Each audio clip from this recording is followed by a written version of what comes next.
Good morning, everybody. Testing 1, 2, 3. Good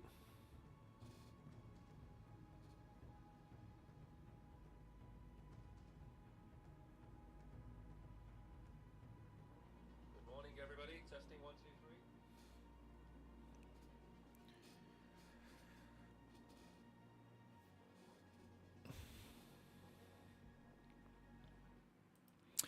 Good morning, everybody.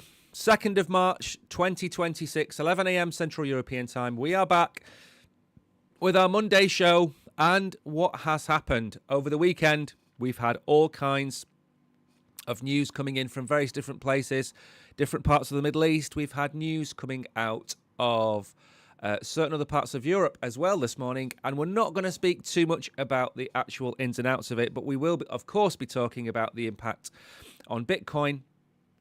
I prepared a video yesterday on the impact of these types of global events on the price of Bitcoin, and I've mapped them out on the chart. I never got round to putting that video live.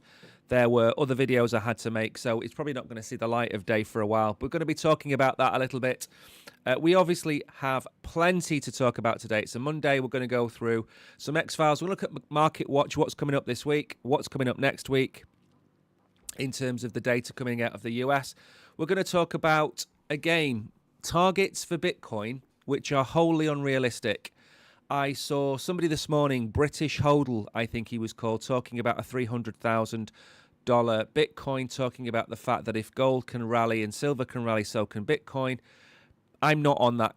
I'm not in that camp. We're going to be talking about somebody predicting $120,000 Bitcoin. We're going to talk about the EIP 8141. That's the new improvement protocol coming out of Ethereum. We're going to talk about XRP screaming $50, according to another expert. Chainlink ETFs. We're going to be talking about Polygon's Lisovo hard fork. We're going to be talking about the Aave vote. And then finally, we're going to talk about the Mt. Gox ex-CEO talking about a hard fork to recover stolen funds. So it's a busy day, as always. There's a lot of people in chat. As you'd expect, good morning to Hidden Agendas. Joe is in chat as well. And I was just very briefly talking to Bitcoin Buyer over on Binance Square about a few things. If you're on Binance Square, say hello. Let me know you are there. We are live. I am a real person. This is not AI. This is not an AI-generated channel. But let's get into some market news. Again, it all kind of went a little bit Pete Tong, didn't it, on Saturday? And again, the one thing I would point out about this is there is a consistent level of action that happens on Saturdays. If we go back over maybe 2 or 3 other events that have happened, they also happen on a Saturday. That's not lost on me. That's me thinking potentially a certain somebody is trying to do these things outside of the market. We've seen things happen at 11 o'clock Central European time on a Friday night when the markets have just closed.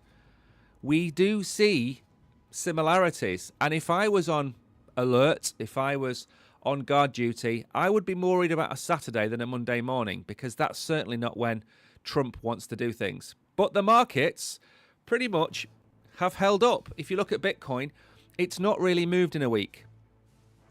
We did wick down to 63,000 again. 63,000, there's that magic number. Ethereum is actually up 1.5% over the last 7 days. That's coming in just under $2,000. BNB is still at $620. XRP has lost $1.40. It's at $1.35. Solana is still at $83, $84. It's up 4%. I did buy more Solana at $81. Or was it $79? Around that mark anyway. Tron, Doge, Cardano, floating around. Hyperliquid is back over $30. We've seen Arthur Hayes talking about Hyperliquid going to $150. Now, the one thing I'm very wary of with those types of price predictions is even during the height of the bull run, I was talking about Hyperliquid struggling to get anywhere near $100 and $60 being a very good price. And we kind of got in those realms. And the issue is really the buy pressure to push it that high. $150 Hyperliquid would put it at nearly $40 billion. It would make it more valuable than Tron. It would make it as valuable as Tron and Dogecoin combined. I don't see it. I see 60. As we said in October, I see $60 as a good price for Hyperliquid. It gives it a $16 billion market cap. That would put it today above Dogecoin. Is it more valuable than Dogecoin? Absolutely, in my opinion. But I just don't see these bullish narratives playing out this year. I just don't. And even in the bull run, Hyperliquid will go to $150. Yes, in a bull run where the alts pump. We didn't get any of that this previous cycle either. Gainers then over the last 24 hours, and there are a few. Morpho is up. Layer Zero is up. Near Protocol. A lot of people talking about Near Protocol over the last 72 hours. I've got a tweet from somebody about that. Aave is up as well. We're going to be talking about Aave later on. Losers, then Pippin. Again, Pippin and Kite seem to be top gainers or top losers. There is probably a certain amount of manipulation going on with those coins, but I don't know. I'm just hypothesizing. Canton is down. WLFI is down to 10.5 cents. Remember, 7 to 9 cents for World Liberty Financial. That is a price target I think we're going to get to, and I think that's a good price to accumulate. Sell it anywhere near 18 to 20 cents. That would be my play on that one for now anyway. Again, not financial advice. ASI is down. ASI at 15 cents. I don't get it. There's a lot of coins down here which I simply do not understand why the price action, or not the price action, sorry, why the market is reacting so badly to what I consider to be really good projects. Moving on. Just keeping an eye on chat. Okay, now, we did an In the Trenches this week. I think we put it live on Friday. We interviewed Ben Cowan of Into the Cryptoverse. The Oracle live streamed the interview on Binance Square on Saturday. We've put up the video somewhere and we're dropping some shorts. We're probably going to put these shorts onto Binance Square as well. But basically, Ben Cowan predicts that we will probably go somewhere towards 60, 50, then $40,000. A 70% correction is his bottom. I am not on that book. I think 48 to 50,000 is kind of my range for that. But anyway, we interviewed Ben Cowan, probably the biggest interview we've ever had on the channel. I would say in terms of numbers, 1 million followers on YouTube. He's got several 100,000 followers on X. Very appreciative of Ben coming on and talking to the Oracle for just under an hour. If you haven't watched it, we will be dropping it. We'll be dropping shorts onto Binance Square. The real live video has been live streamed on Binance Square, and it's also on YouTube as well. Now then, Michael Vanderpop, Michelle Vanderpop. The reason I've been adding Near to my portfolio, it's simply the best AI protocol in the ecosystem. I don't see why you wouldn't want to add it to your portfolio. I don't know whether that is a paid post or not, but he isn't the only person talking about Near Protocol, which makes me think one of two things.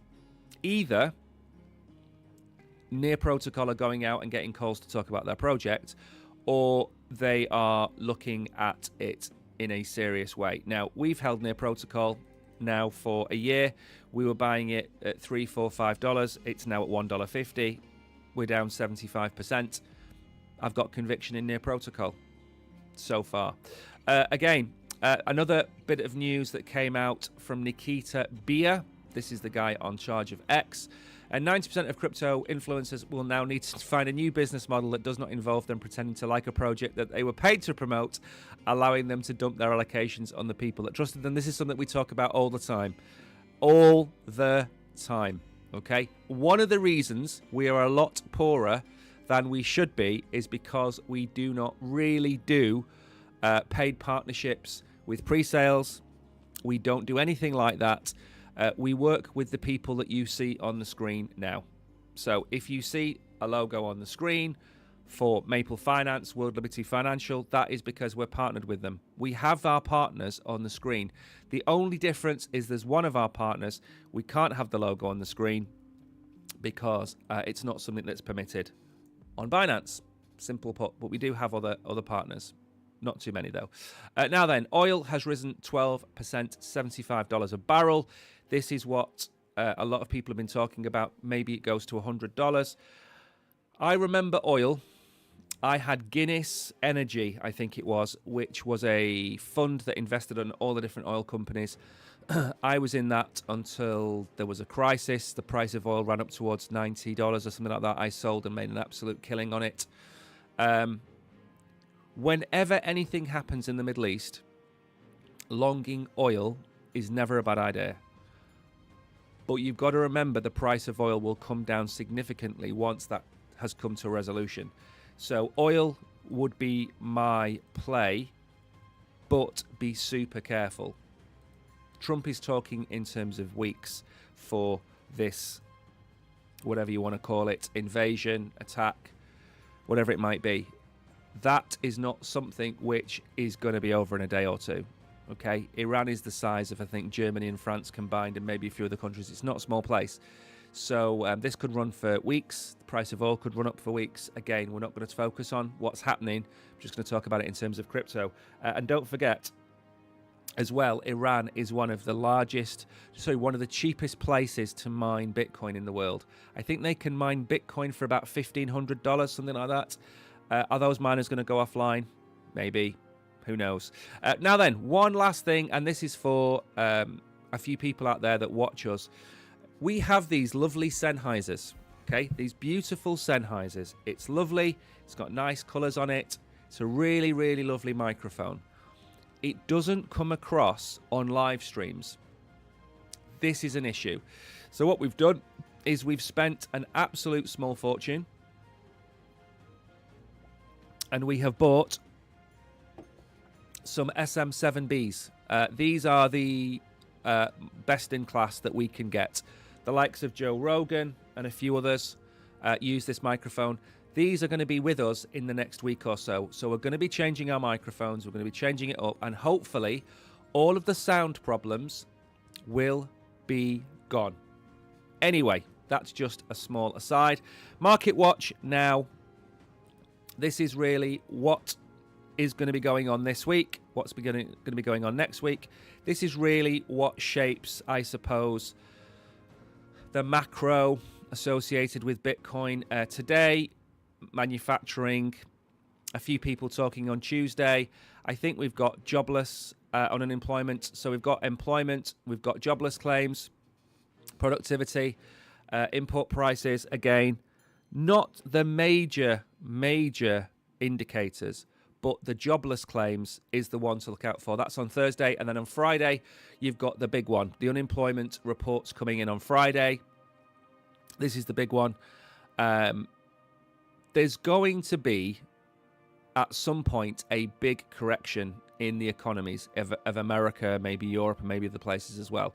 We are being pushed towards a recession. If you look at the UK, for example, we have a government in there that is pushing for higher wages in a shrinking economy. It's going to cause unemployment, more pressure put on the public purse, more higher wages. They're stuck.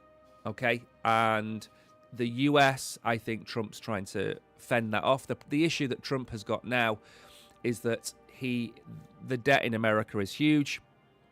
He can't really afford what he's doing right now in the Middle East. And I think he's playing chess with other people's countries. But there we go. So anyway, he's got unemployment on Friday. Then you've got Monday, Tuesday, nothing. Wednesday is CPI. Wednesday next week is important, in my opinion. And where is it? Friday this week. So Friday this week, Wednesday next week. They're the two important days to look out for. Keep an eye on them. That's going to tell you where things are going. Let's move on a little bit. And we're going to actually talk about some of these things. Now, you know what I think is going to happen. We're in the midterm year. That's basically halfway through Trump's presidency, the midterm. It ends around November the 6th. Today is March the 2nd. We are 9 months out, 8 months out from the end of this, stock markets don't do well. Crypto will not do well. We are not, in my opinion, going to start a new bull run in March or April. That's my position. We are going to have a relief rally, of course. We are going to have a relief rally. Maybe we go to that 74,000 number. Maybe we go up and look at the 80-odd thousand number. We're going to look at the Bitcoin chart in a minute so I can show you. But that's the relief rally. And then I think we just come back down and we go sideways and we crab all summer. We're going to have to find a different game to play over the summer periods. It's going to be hot, it's going to be sticky, it's going to be boring, and we're going to have to find something else to do. But that's my setup. And you are now seeing people telling you that Bitcoin is going to hit $120,000 in March. So we're going to go back to all-time highs in a midterm year with what's going on in the Middle East, with what's going on in Eastern Europe, with the weight of the midterms, probably pretty negative news coming out. I don't buy into any of these stories. Now, Henrik Zeberg has outlined a compelling case for Bitcoin to surge to between $110,000 and $120,000. He's attributed this to the anticipated rally to a combination of heightened risk appetite across financial markets and inflows into ETFs focused on digital assets. In the post on March the 1st, he said that it will go to between 110, 120, probably what's that? An increase of 80%, as it said. He also considered a less likely but possible extension of the rally, assigning a 25% possibility that we go to 140 and 150,000. Bitcoin rallies to 110 to 120,000, fueled by risk-on fever, ETF inflows, and continued institutional adoption. What planet is he on? He also predicts that Ethereum could reach between 10 and 12,000 as its ratio to Bitcoin converges around 10%. That's not the case. Ethereum is 0.03 to 0.04. It's not been 0.1 for about 5 or 6 years. So I don't believe that. What is wrong with these people? We are not going to see this. This is not going to happen. I don't know who Henrik Zeberg is, but he is playing a different game to the rest of us. Now, don't get me wrong. I can't sit here and say this isn't going to happen, but I can sit here and say I don't believe for 1 second anything written in here price-wise is going to happen. I can say that. I don't believe any of those prices are going to come and happen. But there we go. Right, now, what is important to understand? I'm just keeping an eye on chat, by the way. So if you have got anything to say. What I was basically going to make the video about was the different events that have happened recently and what the reaction of Bitcoin has had.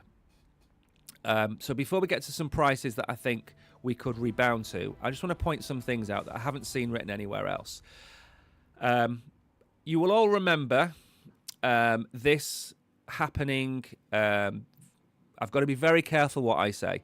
So there was an Israel 12-day conflict. And what Bitcoin did is it moved from about 110,000. It wicked as low as 97,000. Then when the conflict ended, of course, we then moved back up to 121,000. So during these 12 days, we did have a 10% move to the downside. The next one, which doesn't probably flag too much, is this one. And again, we can't possibly say any of this move was down to this. But the market kind of didn't really react to it at all.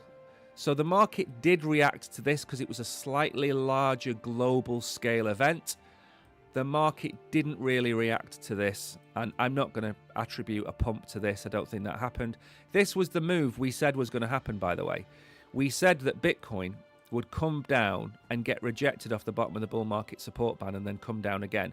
What we didn't think would happen is we would come this low. We actually said we would probably come down to around this level here.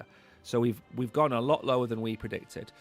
Now, what you could argue down here, you could argue that some of this move, one second, you could argue that some of this move is a preemptive drop.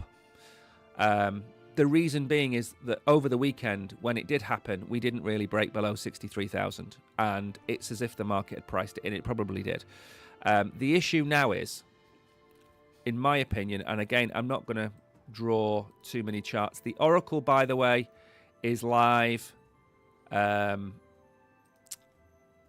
Oracle is live at 2 o'clock. So he's live in 2.5 hours.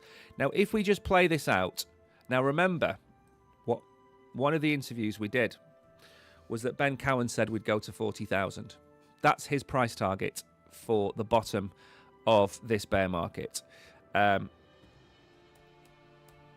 If this plays out, we go to 40,500. I'm not saying that. I think we have two price targets that I think that we can probably look at for some kind of relief rally. These are the two prices that we've got here. That's this area here. I think 74,000 is absolutely doable.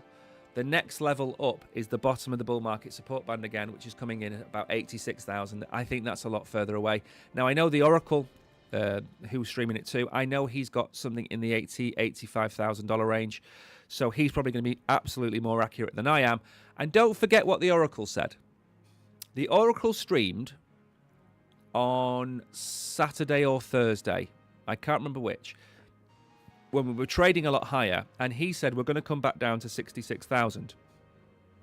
And people in chat were giving him grief because everyone was telling us we're going to go up. Clear as day, and I know this because I was on the stream. In fact, it was Thursday.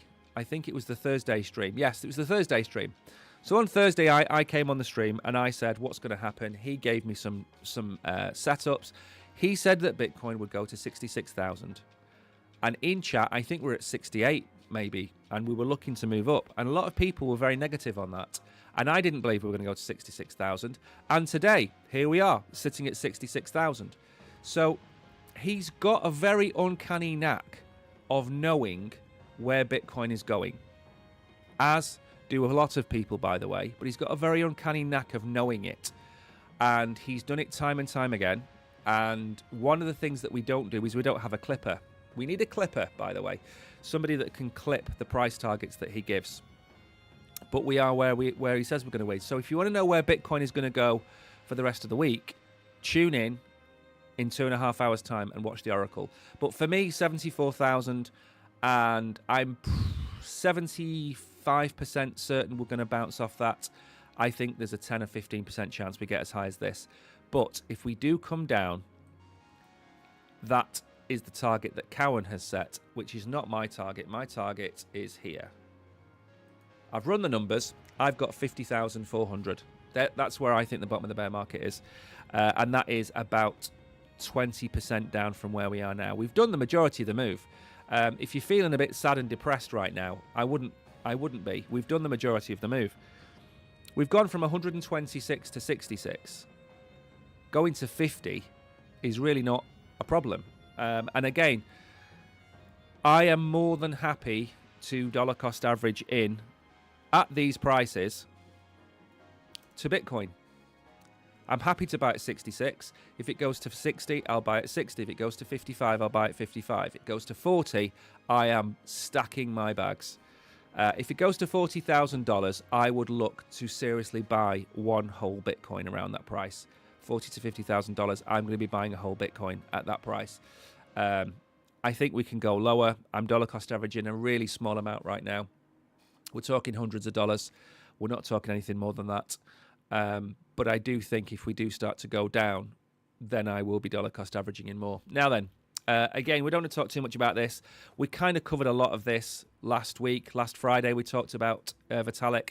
I'm not going to talk about him again, but I am going to talk about this. EIP 8141. This is the account abstraction problem that's been sitting unresolved since 2016. That's until now. Vitalik Buterin announced that EIP 8141 is live. It addresses every remaining gap that the original EIP 86 raised nearly 10 years ago. The proposal is what Buterin describes as an omnibus. It wraps up all the things account abstraction was meant to fix and adds more on top. That framing alone signals how much ground that EIP can cover. The core mechanism is called frame transactions. A transaction is N calls. Those calls can read each other's call data, and each has the ability to authorize a sender and authorize a gas payer. That is the entire protocol level design. It sounds simple, but the flexibility opens up where the real story begins. A standard multi-sig account, for instance, would run 2 frames, one for validation and one for execution. Atomic operations like approve, then send become trivial. If account does not exist yet, a deployment frame gets prepended first. Buterin pointed to EIP 7997 as a strong fit here. So, a lot of the things that Buterin has been focusing on, speed, security, and how do I put this? Anonymity. He wants to make Ethereum have a certain level of anonymity. That does run directly in the face of countries, KYC, AML. Yes, there are some issues there, but that's the direction he's taking it. And again, I think I'm not going to spend too much on this. I think this is a positive sign. He's also talking on here about quantum resistance, building the quantum resistance into Ethereum. That's a different story for a different day. I realized how little time we had, so I'm going to make a move, and I'm going to move on. Now again, I am not going to shirk away from bottom prices or top prices. If somebody puts a price out there for XRP, Ethereum, Bitcoin, I'm going to cover it. If I agree with it, totally different matter. And I have agreed with some people's price predictions in the past. I don't just sit here and say this is rubbish for an hour. Okay. XRP's chart is screaming $50. Now again, is there confluence of opinion between the Bitcoin, Ethereum and XRP and Solana prices that people are giving you? We've got people talking about $120,000 Bitcoin, talking about a $10,000 Ethereum, and now talking about a $50 XRP. And we're in a bear market where prices go down. But let's see what the evidence is. XRP has had a rough few months, going from 366 down to 130, a steep drop. Quick reminder, I said that XRP would go originally from $5 to $7, and then I changed my opinion to $7 to $9. That was my target this bull run for XRP, full disclosure. And I've got videos out there where I talk about this. I've been quoted talking about this in the past. I've been called conservative, which I quite like. Now, one widely followed crypto commentator is not backing down from a long-term call. The analyst, known as Crypto Bull, has posted a monthly chart showing what he described as a multi-year consolidation pattern followed by a fresh breakout attempt heading into 2026. His conclusion was blunt. A blunt move to $50 looked like a natural and normal extension of the current structure, no matter your feelings. It's not about feelings, it's about the cycle. Based on reports, Crypto Bull has been building this case for some time, and the $50 figure is not pulled out of thin air. It falls squarely within the $28 to $70 target band he had previously laid out during other higher time frame analysis. This is, you can't tell me that XRP to 50 is not a very natural and normal looking chart. No matter your feelings, the chart says $50. At current prices, that would give it more than a 3,500% move, a big number. He's publicly rejected price targets of 1,000 and 10,000, calling them unsupported by any credible chart structure. That's totally agreeable. By his own standards, the $50 is measured reasonable. For context, a $28 XRP would give it 1.7 trillion. I'm just going to give you the context of what we're talking about now. And at $70, that goes to 4 trillion. Now, just to put that into some level of context, the total market cap of Bitcoin is 1.3 trillion. This article is talking about XRP at $28 going to 1.7 trillion. So I don't understand how people can be talking about price targets for 2026. If XRP did in fact go to 1.7 trillion, Bitcoin's going to have to move. So where's Bitcoin going to go? Bitcoin's going to have to go immeasurably higher than where it is now. Otherwise, you're telling me that XRP is going to go from 82 billion to, say, 2 trillion. On what premise? A chart can't tell you everything. It can give you a pretty pattern, but it can't tell you everything.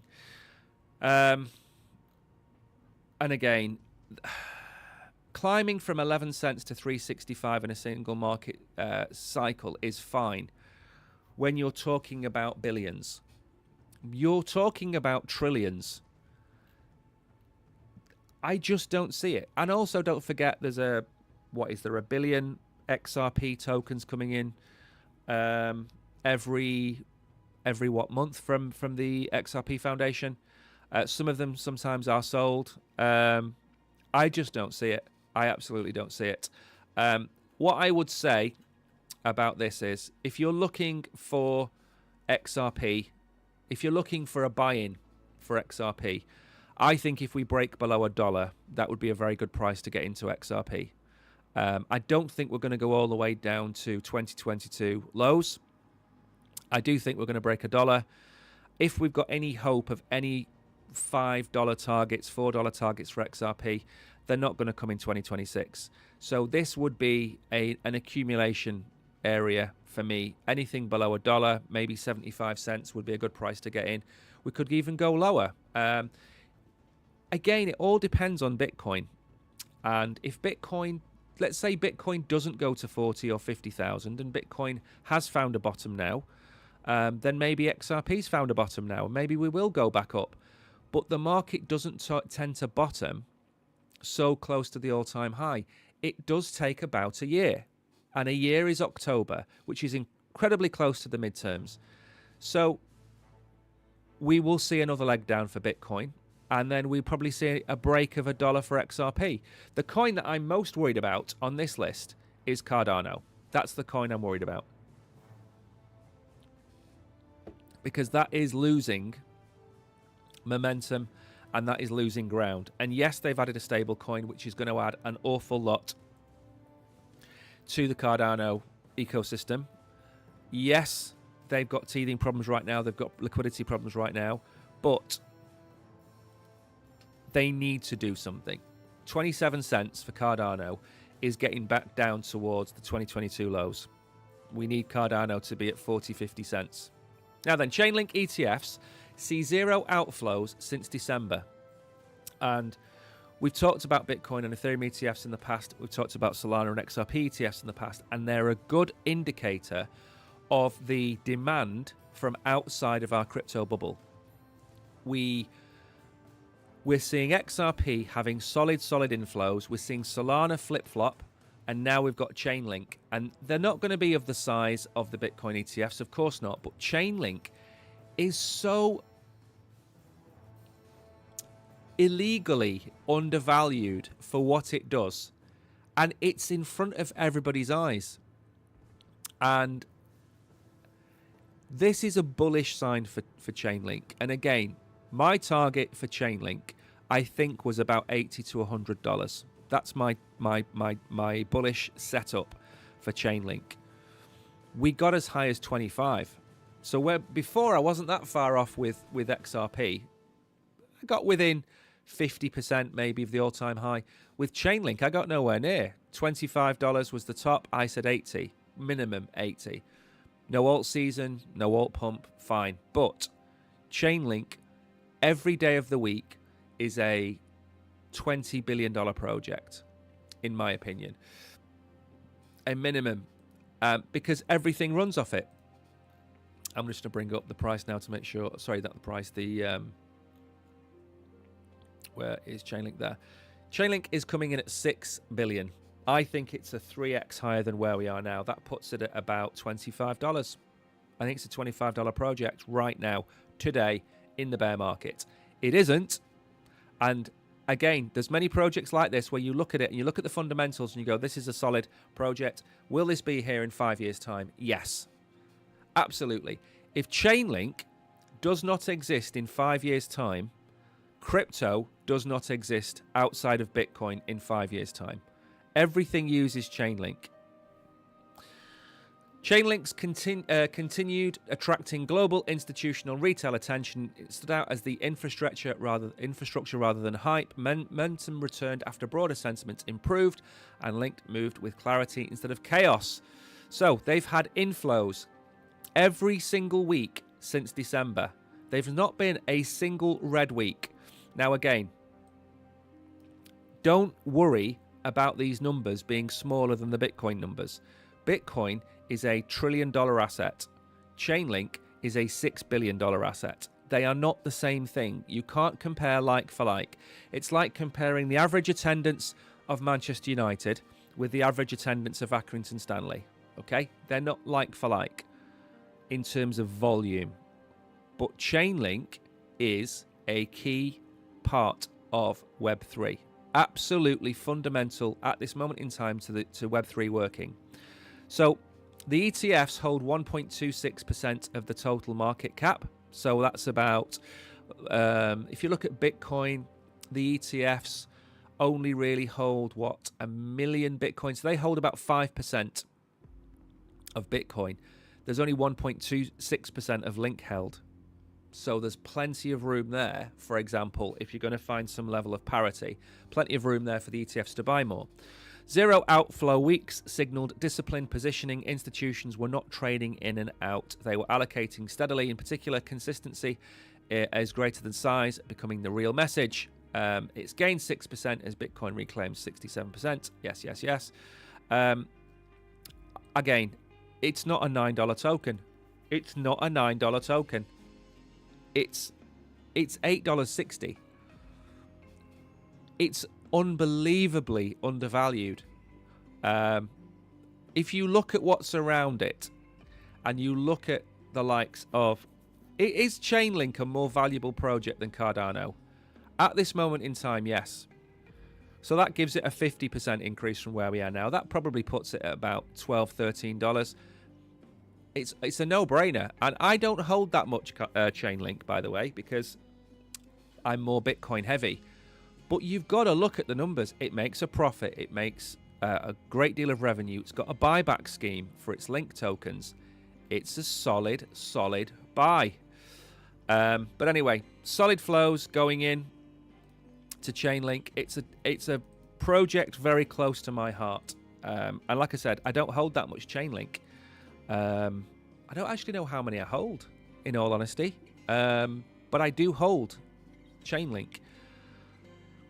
I can't remember off the top of my head how many I've got, but I know for a fact it's, if you were to say pick 5 projects that make a profit, will exist in 5 years' time, have a good team, have their tentacles spread everywhere, Chainlink would be one of those 5, without a shadow of a doubt.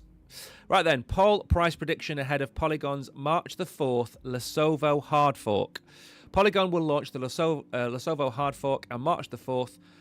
Poll trades at 11 cents. This has been my biggest disappointment of the last 3 years. So the hard fork on the mainnet, the upgrade is expected around 2 o'clock or 3 o'clock Central European time on the 4th, which is on Wednesday.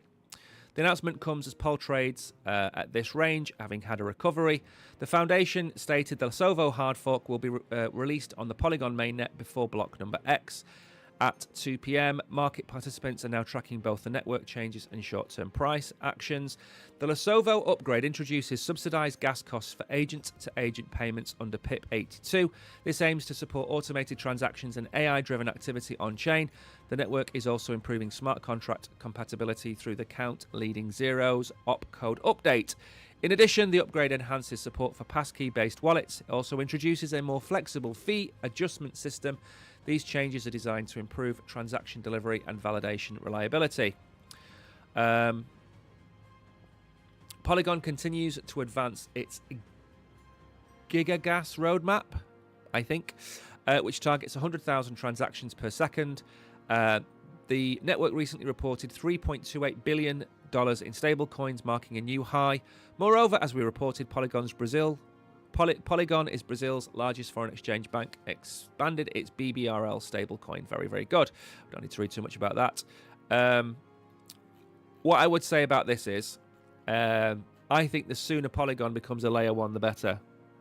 There's a serious issue with layer 2s on Ethereum. And that issue is the fact that Ethereum doesn't like Polygon. And you probably need to leave when you're not wanted. Now, what keeps Polygon alive, for me, is Polymarket. That's the thing that keeps it running. That does the majority of the transactions. Polygon used to be big for NFTs, but it's not really known for anything else. So it needs to think about, for me, it needs to think about splitting itself off from Ethereum and becoming its own solid base. Interestingly enough, the Oracle spoke to Sandeep, was it back in November or December? There was a Binance Square AMA, and the Oracle got to ask Sandeep about this in a question. And yeah, I'm very bullish on Sandeep. Very, very bullish on Sandeep. Not bullish on them being a layer 2 of Ethereum. I'll say that. A few other good mornings, by the way. We have got Danny in chat, Mags in chat. If you're new here, say hello. If you're not new here, say hello. I hope you're both doing well. And this is one of those... It feels like one of those days where we're waiting for a move. It feels like we're waiting for the markets to open in America. We're waiting for the next news to come out of Iran. We're waiting for things to find closure. It kind of feels like that. We've streamed quite a few times during stuff like this. We've streamed during Liberation Day. We've streamed during the Israel-Iran thing. It's kind of like we're just waiting. That's the sense I'm getting right now. Anyway, Aave Vote advances plan to send 100% revenue to the Aave token. Again, I don't hold the Aave token. I think the Aave token is a solid project. I spoke a minute ago. If I had to pick 5 projects that were going to be here in 5 years' time, one would be Chainlink. Another one would be Aave. Absolutely. Aave is at the point now where people are talking about the fact that if Aave fails, DeFi is dead. That's the scale of Aave. And that might sound really, really kind of like, I don't know what you want to call it, finalist or apocalyptic. But Aave is DeFi. And I think the token's about $110. I think they're not too far down here, are they? Aave, where is Aave on here? I'm sure we saw. Oh, I know. Wasn't it in the top? There we go. There's Aave. $114, $115. It's got a market cap of 1.7 billion. If Aave's revenue is going to go to the Aave token, do you honestly think it's going to stay at 1.7 billion? I don't think so. I don't think Aave is a $1.7 billion project either. 5 to 10 billion, yeah. Well, that's a solid 3 to 5x from where we are now. But again, that's the price I think it should be today, after we've had the correction to the downside. I'm not talking about a future price target. I'm saying that Aave should be $300 today. I'm saying Chainlink should be $25 today, but they're not. Okay, so I'm not giving a price target of this, saying it should go to this tomorrow. I'm saying if you look at crypto projects as businesses, which is what you should do, what crypto projects make a revenue and make a profit? That is the single question you should ask any project. And I probably say this once a week. When you see a project, or you think, right, I'm going to send Mike a DM and ask him a question, before you send me the DM, ask yourself a question. How does it make money? Go and find out how it makes money. Go and see how much money it makes, and go and see if it's anywhere near making a profit or breaking even. And then send it to me or post about it on X or Binance Square. Because I could give you 50, 500, 5,000 projects that have got VC money that make jack. They don't make a bean. Making money is the aim of the game. If they make money, the token holds value and you don't lose your money, right? Don't be Murad, okay? Don't be Murad.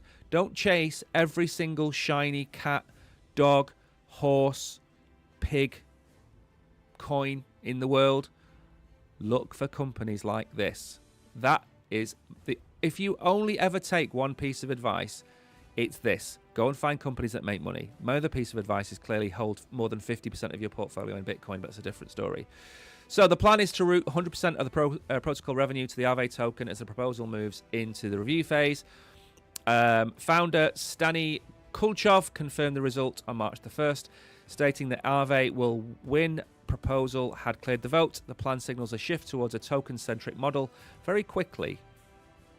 How well has the token done? Mags is driving home. I hope you're well.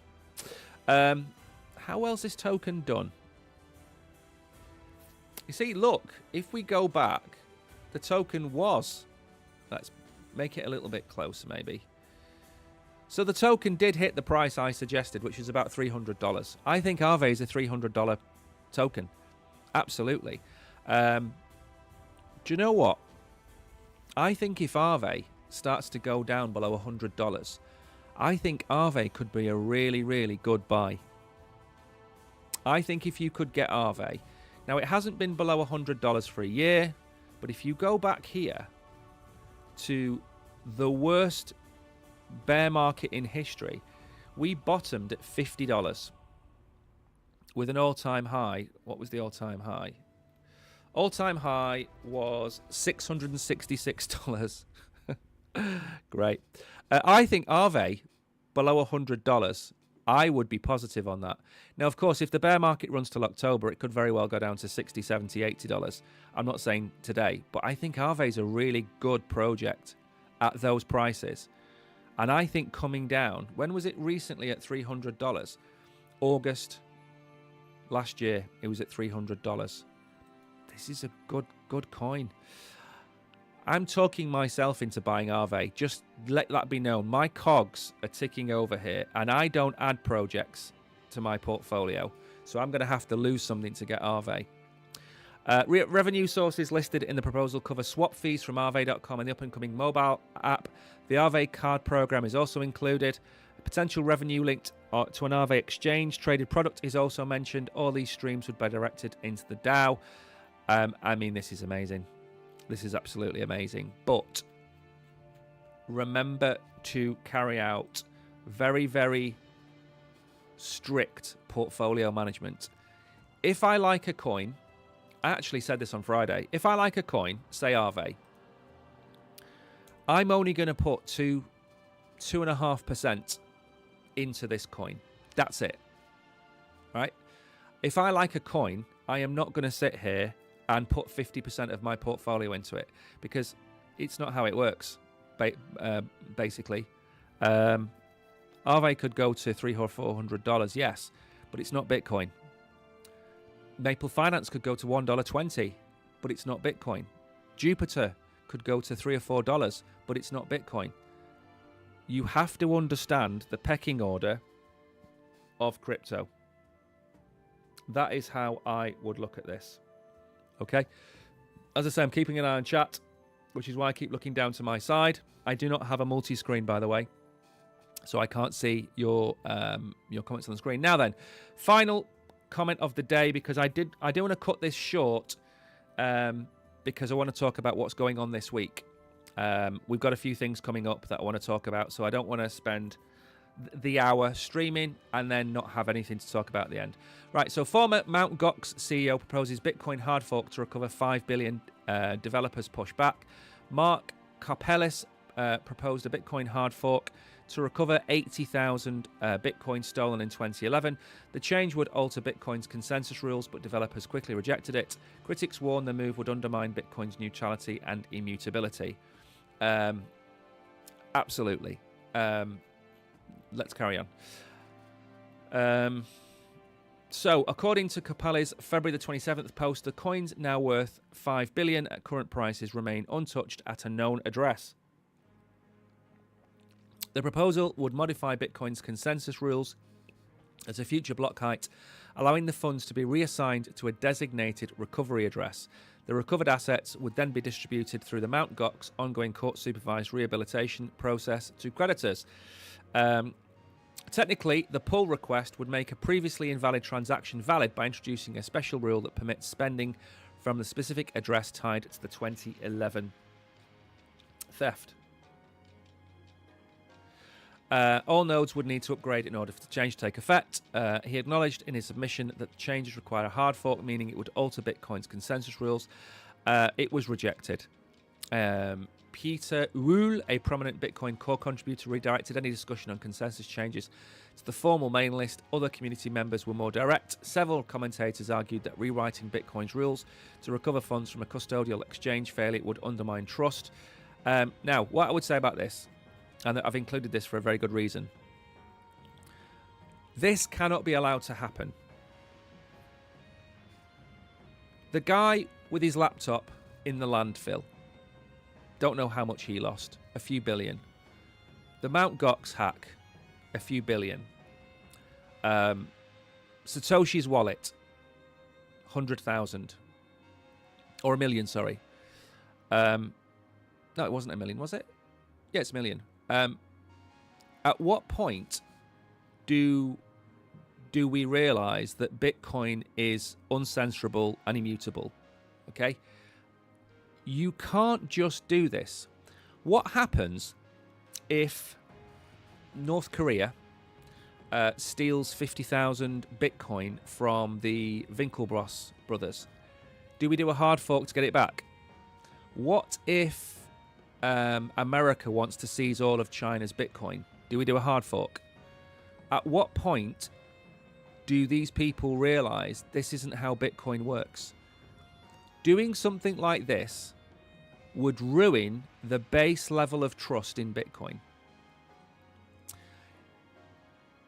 10 years into the future, and you've got your 15-minute cities, and you've got your CBDCs, and the UK turns around and says, every UK citizen with Bitcoin in their wallets now has to hand it over to the government. And you're not going to give it to us, so what we're going to do is we're going to hard fork Bitcoin, and we're going to seize 200,000 Bitcoin from all of the known wallet addresses, and we're going to send them and redirect them to the UK government wallet address. Now, that's never going to happen, I know. But everyone is looking at this, knowing that if this ever happened, it would be the end of Bitcoin. Bitcoin would lose every shred of trust from everybody. It cannot be allowed to happen for any reason. The entire point of it being uncensorable and apolitical and associated with nobody is because it is associated with nobody. Bitcoin doesn't care who the president of America is. Bitcoin doesn't care who the Pope is. Bitcoin doesn't care about any of these things. So you can't turn around and say, yeah, well, let's just hard fork to get the money back. It can't be ever allowed to happen. Now, I do want to very quickly talk about a few things. We've got a few minutes left at the end of the stream. I'm going to open up Binance Square again so I can talk about these things. First of all, we have a quiz night on Wednesday. In fact, I'm going to use some jiggery pokery now to look at that. Look at that magic. Okay, so I'm going to put that up there for.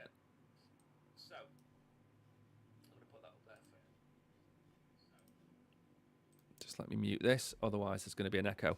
Right. This is Wednesday night on Binance Square. we're going to do a quiz night. It's an interactive quiz night. You can all play along. Okay, this is Wednesday. Now, the reason I'm telling you and being so precise about this is because we can't put it into the calendar yet. Because we can't put it into the calendar yet, you don't know about it. Now, if you're watching on somewhere else, you're going to know I put this live on Saturday, I think, or Sunday. This is Wednesday, number 1. This is important to understand. Now, number 2, if I get rid of that now, magic. Number 2, in fact, no, not magic, because I can do this, because I need to show you the next one. So that's the first thing that's happening on Wednesday. The next thing that's happening, if you give me a second to find the thumbnail, there it is. Okay. This is happening on Saturday. So Wednesday, Maple Finance quiz. Saturday, Market Vision with me, looking very old and grey in that picture. Yikes. And, of course, the Oracle. I think it's 1 or 2 p.m. Central European time. It might be even 11 a.m. Central European time on Saturday. So, Wednesday, quiz.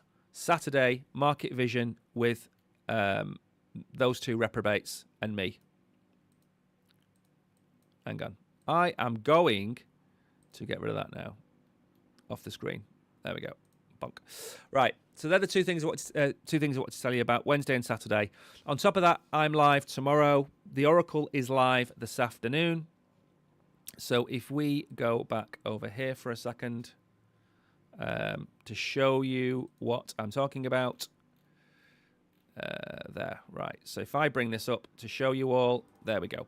So this afternoon at 2:05, the Oracle will be live. Okay. Also, if you have not watched it yet, the In the Trenches interview with Ben Cowan is on Binance Square. It's also on YouTube, but it's on Binance Square and YouTube. You can watch it in both locations. It's a 40-minute interview. The Oracle goes through the questions that I think the majority of you want answers to. So we've talked about dollar cost averaging. We've talked about the bottom for Bitcoin. We've talked about alt season. We've talked about recession. We talked about all the things that we talk about on the channel, and we've got Ben's views. Now, we don't necessarily agree 100% with his views. He doesn't agree 100% with our views. The point of a discussion and discourse is to hear his side of the story. His side of the story is not a million miles away from us. We are more a million miles away from people telling you that we're going to have $120,000 Bitcoin in March. We don't agree with that at all. And the worst thing about it is if we do start to break up towards $74,000 and $80,000, their voices are just going to get stronger. And then we're going to get a rejection somewhere along the lines, and we're going to come back down, and then that voice will disappear. And that's what plays out. So this you can watch in the meantime. This is at 2 o'clock, which is in 2 hours from now. And this is another funny little tweet that I put out the other day that I want to basically highlight to you. This is basically the list of things that we've been told we're going to put Bitcoin at $250,000. And there are plenty more. We've been told that Donald Trump was going to do it with the Bitcoin Strategic Reserve, which still hasn't come to pass. That didn't happen. We were then told about the banana zone. That didn't happen. We were then told about the M2 money supply. That didn't happen. And now we're getting people telling you that because gold has pumped to $5,500, that money is going to rotate into Bitcoin. The reason gold is pumping, it's a risk-off asset. Bitcoin is a risk-on asset. We are not in a risk-on asset environment. Bitcoin is not going to $120,000 until the market goes risk-on. Bitcoin is not gold. I explain it as digital gold when I'm talking to people who don't understand it. When I'm talking to you guys, it's as far away from gold as possible. Now, don't get me wrong. Do I think people that have made money out of gold will rotate into Bitcoin in the crypto sphere? Absolutely. Absolutely. If you've made 50, 60% gains on gold, or you've leveraged gold and you're up 300 or 400%, of course you're going to sell gold to buy Bitcoin. But those are not the people who are buying the gold en masse. because the people buying the gold en masse are the likes of Switzerland, Norway, China, Russia. They're the people buying the gold and pushing the price up, not you or I. So that is pretty much it. If you don't follow us on Binance Square, what are you doing? Follow us on Binance Square. And I think that is pretty much it. Oh, one last thing to remind you all about. Mags is here and Danny is here. And I'm going to make a point of bringing this up again because I want to make sure everybody is aware and excited that this is about to happen. And that is that we are going to be a lot clearer to listen to in a few short weeks. Okay? A note to a few of our community, we hear you apparently a lot better than you hear us. We have bought these mics. They're going to be delivered hopefully by the end of the week. If not, then by the beginning of next week. This microphone, as I said at the start of the stream, is a lovely, lovely microphone. It's a Sennheiser. It's really, really lovely to use. So I like the quality of it, but it doesn't work in real time on a stream. That's the difference. And these Sennheisers come with kind of preset audios, auto-tuning. We can sound like we're on the radio. We can have a nice crisp song. It can have a deep song, whatever it might be. We've ordered these. We ordered them on Saturday night. They should be here end of the week, beginning of next week. Ideally, we want them to arrive before the Yikes live on Saturday. That would be great. But either way, here's to you for telling me the audio levels for so many months. This is going to fix that problem. Anyway, that's what I wanted to get in. The 2 lives this week on top of what we're already doing. The video interview with Ben Cowan is up in 2 different places. And of course, don't forget, I am back tomorrow. It's 12:01. Thank you everybody for watching. I am probably going to go and try and make some videos now. But thanks for watching. You are all legends. You are all sticking with crypto when many, many others have left. And you deserve a massive pat on the back for that. Tariq, only on Binance. Good luck. Only on Binance. The video is live on YouTube as well as Binance. The quiz is also on Binance and YouTube. It's in both places. Anyway, and it's great to see you, by the way, Tariq. I didn't know you were in chat. Thanks, everybody, for coming. See you all tomorrow. Take care. Ciao.